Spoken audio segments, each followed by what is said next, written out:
Membaca campatan ilmu, membaca memerdekakan minda. Salam sejahtera, sebelum saya membuka bicara, izinkan saya memperkenalkan diri. Nama saya Liu Zilin, saya berumur 11 tahun dan bersekolah di SJK Siok Choi, Ipoh Perak. Hobi saya ialah membaca. Melalui tabiat membaca, ia dapat mengembangkan lagi kemahiran bahasa Melayu kita. Selain itu, saya pernah mewakili sekolah dalam pertandingan teater solo di peringkat daerah dan dapat memenangi tempat ke-7. Pada hari yang mulia ini, saya akan mengulaskan sebuah buku cerita yang bertajuk Puteri Gunung Ledang. Cerita dongeng yang bertajuk Puteri Gunung Ledang merupakan sebuah buku yang menarik. Buku ini diterbitkan pada tahun 2009 oleh penerbit Quality Books Sendirian Berhad. Buku yang bertajuk Puteri Gunung Ledang ini dikarang oleh Rubiah Joseph. Antara karya beliau terdiri daripada berbagai jenis tema sebagai cerita binatang, jenaka, teladan, kepahlawanan, penglipu lala, legenda dan asal-usul.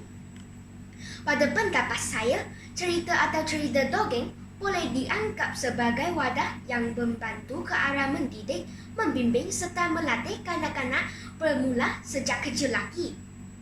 Buku diperkenalkan kepada kanak-kanak dengan maklumat untuk berkongsi peristiwa, sesuatu yang diminati dan membolehkan kita mengelapasi sesuatu perkara kecil. Nak tahu cerita kisah Puteri Gunung Ledang? Cerita yang mengandungi 16 muka surat ini akan saya ulaskan. Kisah Puteri Gunung Ledang termaktub dalam dua buku lama, iaitu Hang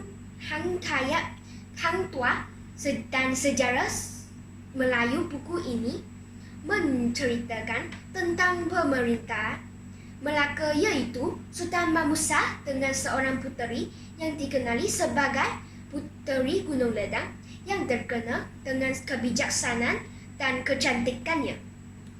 Tiada siapa yang pernah bersampai ke puncak Gunung Ledang kerana ianya terlalu jauh. Malah terdapat berbagai binatang buas dalam hutan Gunung Ledang. Puteri Gunung Ledang sering memberikan pertolongan kepada penduduk berketakan apabila mereka tersesat jalan atau ditimpas kesusahan. Kemas surat Puteri Gunung Ledang tersebar sampai kepada pengetahuan Sultan Mahmud yang sedang memerintah di negeri mereka. Baginda bersyarat untuk meminangkan Puteri Gunung Ledang sebagai permaisurinya. Oleh itu, Baginda memerintah pembesar istana untuk menghantar utusan peminangan itu.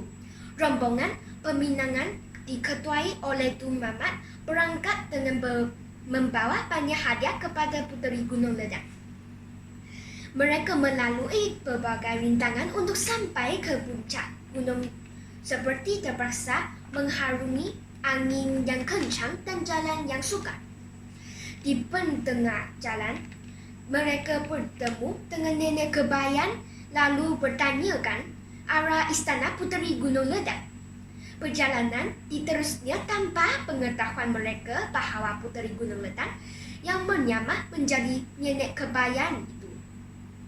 Akhirnya, mereka telah tiba di istana Puteri Gunung Ledang yang besar dan mewah lalu menyampaikan hajat Sultan Mahmud. Puteri Gunung Ledang bersetuju menerima pinangan itu jika Baginda dapat menemui syarat yang ditetapkan.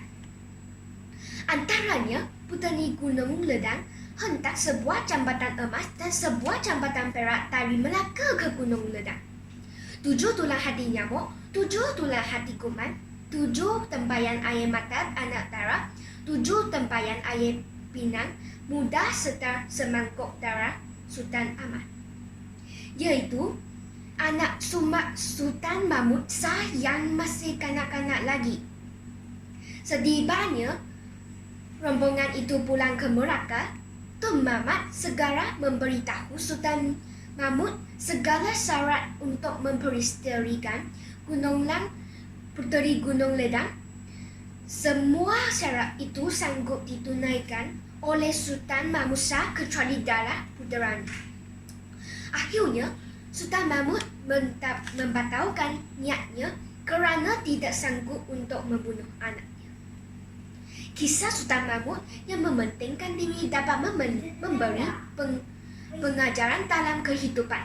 Sebagai seorang manusia, janganlah kita berhajat terlalu tinggi sehingga mengembalikan tanggungjawab terutama dalam kalangan pemimpin.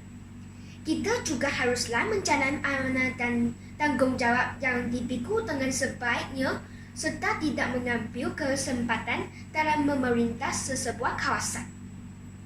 Dengan membaca buku ini, bukan sahaja kita dapat mengetahui cerita-cerita rakyat yang dapat di Malaysia, malah buku ini juga disertakan ilustrasi bergambar yang menarik dan cantik untuk menarik lagi minat kita untuk membaca.